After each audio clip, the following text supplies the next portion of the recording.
The National Association of Realtors recently reached a settlement changing the way commissions are handled. And while the change may seem like it'll only affect a few people, while the changes seem small, our Tatiana Cash found out that's not the case.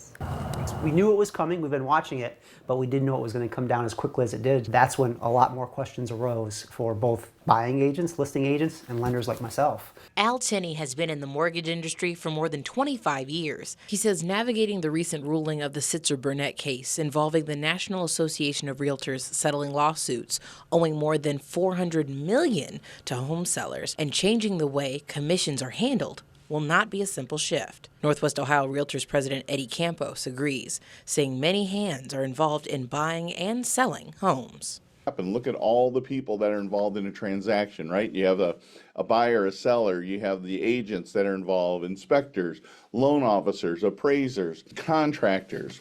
There's all sorts of things that could happen. Both say it's best to remember, since those commission costs won't go away, they may shift to the home buyers. Tinney adds this could make it financially harder for moderate to lower income and first-time buyers to purchase a home. They're going to have to save not only for their down payment and their closing costs, but also their own agent's commission. On top of that, veterans on a VA loan, they can't, as regulations state right now, pay a buyer's commission.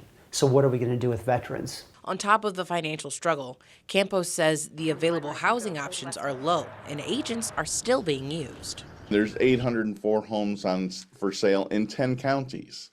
In 2001, the average buyer was using a buyer's agent only 69% of the time.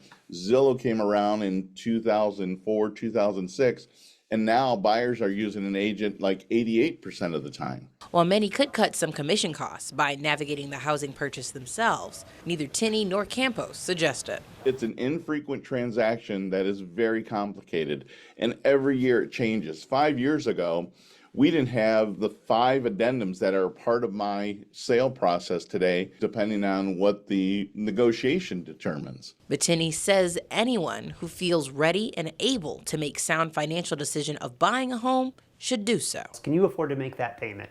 If the answer is yes, you can afford to make that payment, it's a smart time to buy because real estate probably is going to continue appreciating. So if you sit back on the sidelines and don't buy, it's just going to keep appreciating and you might price yourself out of the market where the payment's no longer affordable for you. This change will not go into effect until July of this year, and it still has to be approved by the courts before going into effect. Tatiana Cash, WTOL 11.